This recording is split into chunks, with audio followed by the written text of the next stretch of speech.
Bad Boys Inc. would like to welcome you to the Corona Extra Heavyweight Explosion.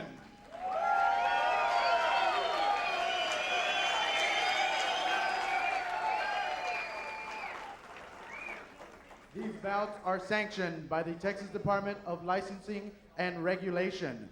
Inspectors at ringside, Mr. Dick Cole, Bob Simpson, and Henry Villagomez. Physicians at ringside, Dr. Paris Bransford and Dr. Jorge Guerrero. Timekeeper at ringside, Mr. Philip Guillory. Judges for these bouts this evening, Mr. Bob Martin, Mr. Chuck Bertaney, and Mr. Scott Morrison.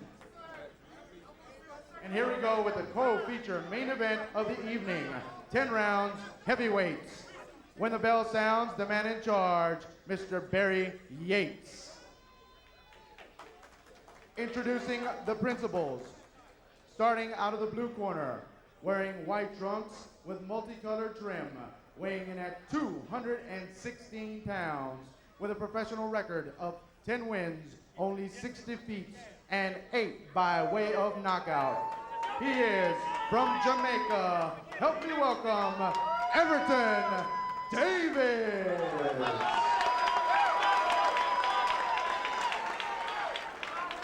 And introducing his opponent, to my left, fighting out of the red corner, wearing blue trunks, weighing in at 215 pounds, with a professional record of 9 wins, only 2 defeats, 1 draw, and 8 by way of knockout. He is from our very own backyard in Houston, Texas. He is Gregory Pickrom.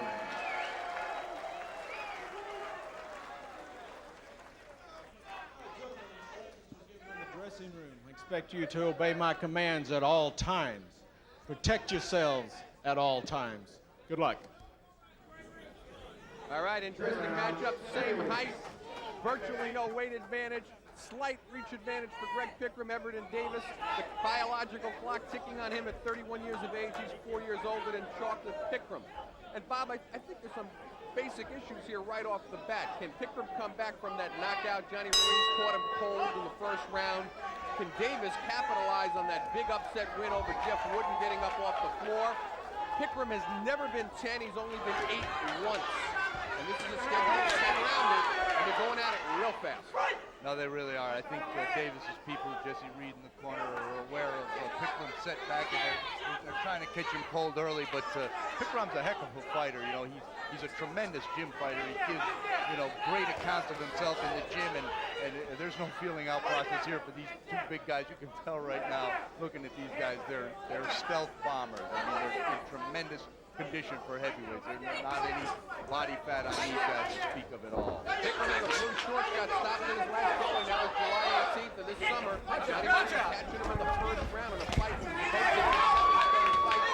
For Pickrom. Davis got up off the floor to knock out Jeff Wooden this past June.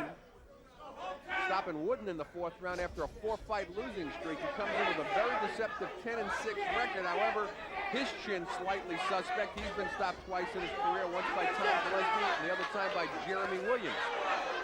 Pickrom's other KO bye came from the hands of Ike Ibiabuchi. Nice body shot, digs into the side.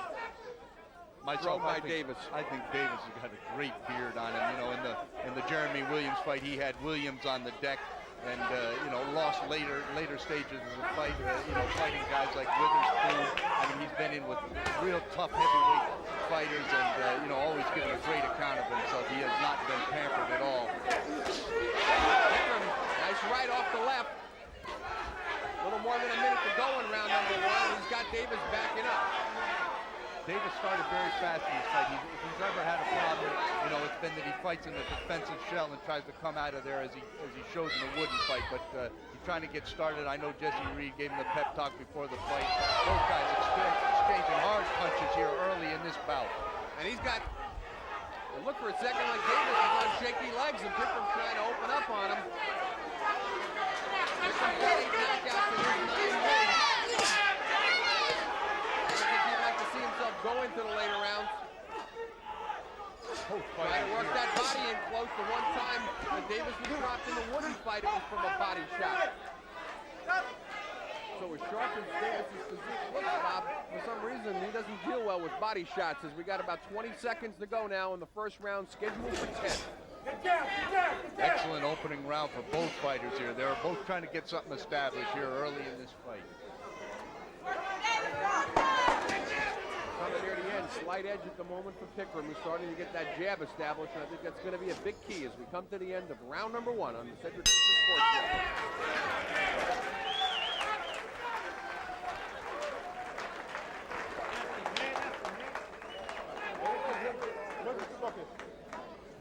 Back in the corner here, Everton Davis. Davis start too, Bob. No, really, I think that Jesse gave him, the speech beforehand, said, hey, listen, heck with that defensive thing, laying in there and letting this other guy get off and try to come out of that shell as we've seen him in the past. He tried to come right out and get started with Pickrom. I had him in the beginning of the round, and Pickrom came on. I had it in the even round. Both guys trying to get established early. I thought Pickrom came on strong enough at the end to pull out the round, even though the first 60 seconds clearly went to Everton Davis. That's the key. Jab is the key. On the inside, throw the uppercut as soon as you get in.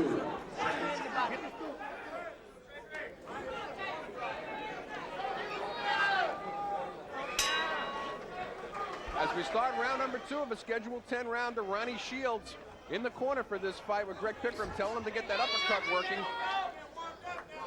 Very good and exciting first round. Very close. Get a slight edge. Greg Pickrom. Back to Both fighters getting some things accomplished early. One significant thing in this fight is the fact that Everton Davis has been in with tougher competition and has been in tougher fights. He's gotten off the deck before to win fights. Greg Pickrom, really, he's blown a lot of guys out of there. He's an explosive puncher early in the fight, but he's never really been in a war that this thing looks like it could be shaping up to be.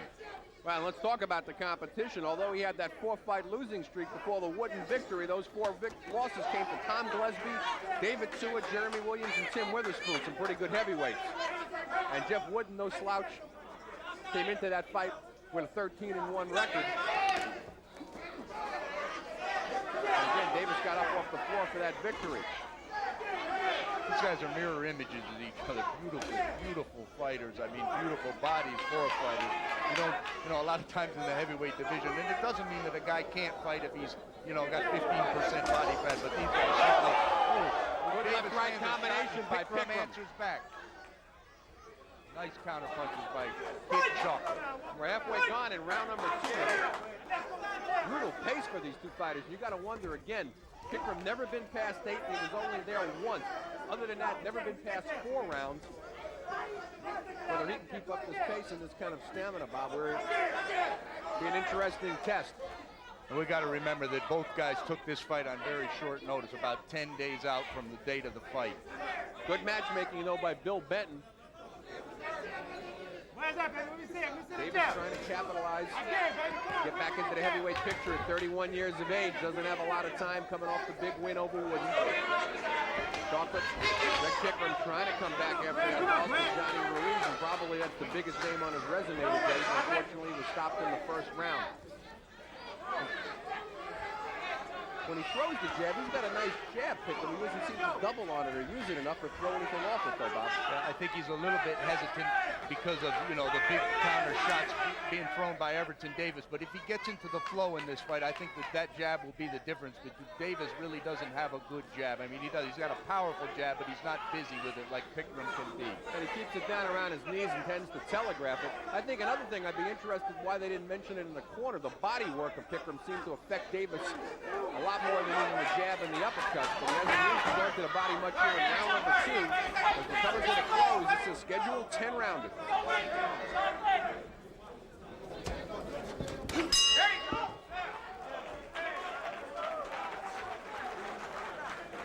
Come on, Greg. Now look, listen to me. Look, listen to me. Look. What you waiting on? Why you waiting on this guy, huh? What you waiting on? Again, we'd like to thank the Trophy Club You can win it. for The supplying guy's trying to wait for a tonight's shot. ring You girl. waiting on the shot. And you sit there and look. You walking around with you the jab. Something with the jab? Huh? We also Jab like okay? to thank the Ramada Inn Hotel for their wonderful hospitality. Their food and Action from round number 2.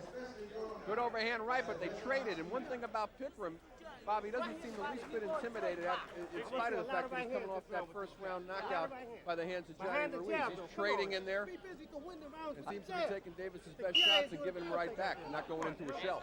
That's very important that he got through that rough first round where Davis really tried to pour it on him and establish himself in this fight. Round number 3. No knockdowns thus far in the fight. Pretty strong second round for Pickrom as we were talking between rounds. Didn't seem to be intimidated, getting, for lack of a better term, that knockout rust off him. Big right hand lands over the top by Davis. Well, Arnie, but he's rolling in there. He doesn't want to be against the ropes with Everton Davis firing on him like that. Greg Pickrom is a beautiful, what you call, rhythm fighter. He gets into that rhythm, and he's just moving, perpetual motion. He gets his hands moving, and you see Davis there holding on a little bit after shooting his load there with that 10-punch salvo combination that he let go on Greg Pickrom. If Pickrom can get into his rhythm, get into, letting his hands go in this fight, I think it'll sway in his direction. I agree with you because I think rhythm's going to be the key to it. He can't keep up an uneven pace for 10 rounds. It'll wear him down, and I'm not sure Everton Davis can go at this pace. He's 31 years of age. The 2 times he's been 10 rounds in his career, he came up both times on the losing end. Losing a 10-round decision to David Tua, also losing a 10-round decision to Alex Garcia. That was back in '93 against Garcia. But you look at the names. Oh, and a good right Garcia. hand. Oh, he's rocked Pickrom right now. Pickrom backing up on the ropes, not offering anything back. Pickrom's in a shell and a good defensive shell there, but he does not want to be there. He does not want to be there with Everton Davis. He's got to stay in the middle of the ring and move that jab. Barry Yates warning Everton Davis to watch the elbow when he gets in close. Pickrom slips the shot, but doesn't come up throwing anything and eats a left hook for his father.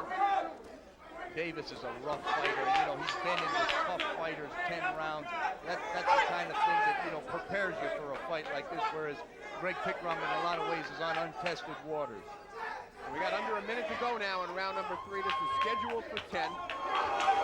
Pickrom's never been there before. Eating a lot of shots this round. Very good round thus far for Everton Davis. Double left hook followed by a right in close, and he's got Pickrom hanging on now for the first time in the fight. Pickrom looking very tired right now, Bob. He looks almost disinterested here or disappointed in himself, but he's coming off a good second round. Oh, and he eats another right hand. He's got a... Oh, and down goes Pickrom. And down goes referee Barry Yates as he trips over a fall of Pickrom. He may not make it up here. And he doesn't beat the count. Badly. Davis had him starting in that round, backing him up to the ropes. A big knockout for Everton Davis.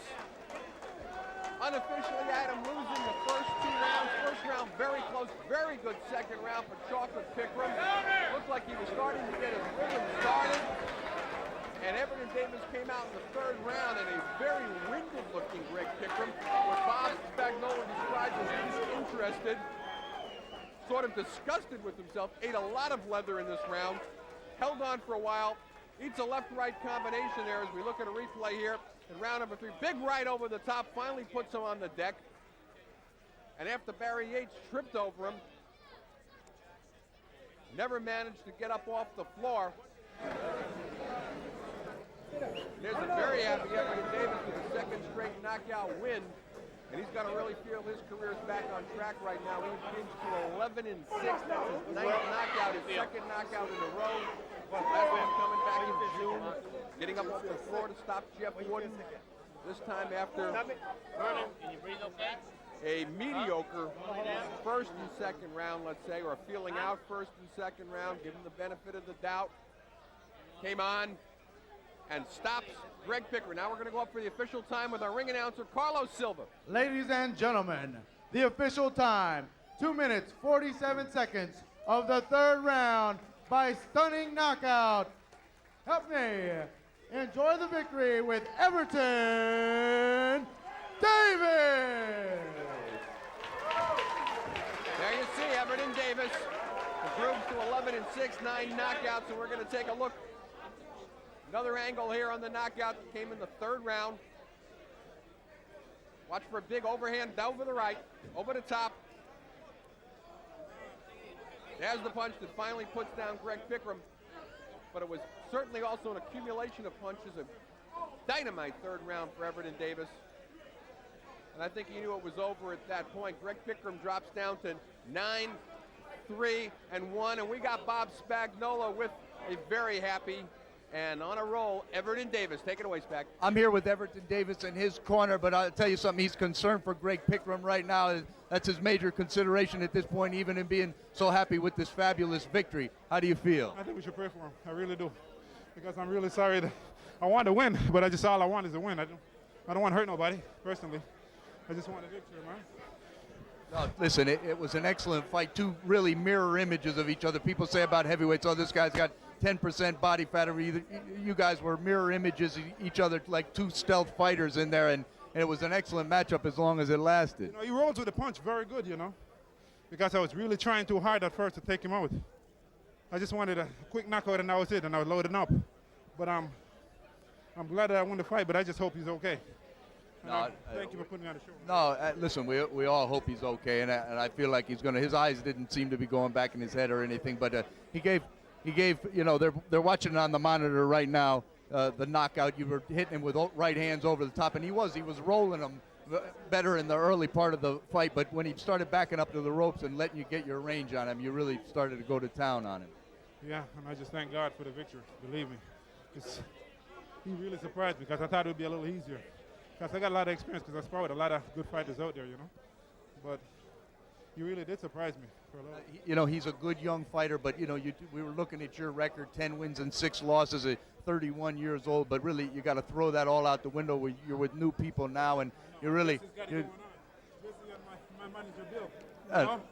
It's so important to be able to. I know at times in your career you've been self-managed, handling things. It's too much for a fighter to do. It's too much for a fighter to do, any fighter, regardless. And sometimes the better the fighter, they take more on their shoulders, and it's just they can't handle it all. But you've got it going on, and in the heavyweights, 31 years old is nothing. And as we can all see, taking a look on you, obviously you're taking real good care of yourself. I run 5 miles, and I do like 7 sprints, 700-yard sprints. Because the sprint is what push it. Because even though I feel tired. Pickrom's getting up here. They gave him a little bit of oxygen. I'm going to bring it over to Jesse Reed here, his trainer. You've been working with Everton for a few months now. Jess, how will you give him a report card on this fight? Well, I'm really pleased with the way Everton changed his rhythm of punches. At the beginning, he was real tight, trying to load up. Come back to the corner. We got him under a little bit of control. He listened very well. Went out and started putting the numbers to him. You know what he's talking about. And I'm just, you got to say, great fight. It was good for him. It was two guys with the same body fat, good, well-conditioned athletes, and Everton took it to him and won the fight. Yeah, really. You didn't leave anything for discussion. And, a lot of times in heavyweights, give it credit to Pickrom and Davis. They took this fight on short notice. Both of them well-conditioned, came out here and gave it all they had. And, that's what the heavyweight division needs more of. Definitely. I got to run a little bit more. I got to pick up some more sprinting. I kind of feel a little winded right there. And I really thought I was in excellent condition. I was doing 5 mile. I was doing 7 sprints, 700-yard sprints. I got to pick up the sprinting because the sprinting is where I really push you. No, but listen, this fight, it'll open up. We're thrilled to have you here on the Heavyweight Explosion for the second time in about 3 months, and I'm quite sure that we're going to see you back here again. Thank you so much. I really appreciate it. Congratulations, and we'll go back to you, Arnie. Congratulations, fellas.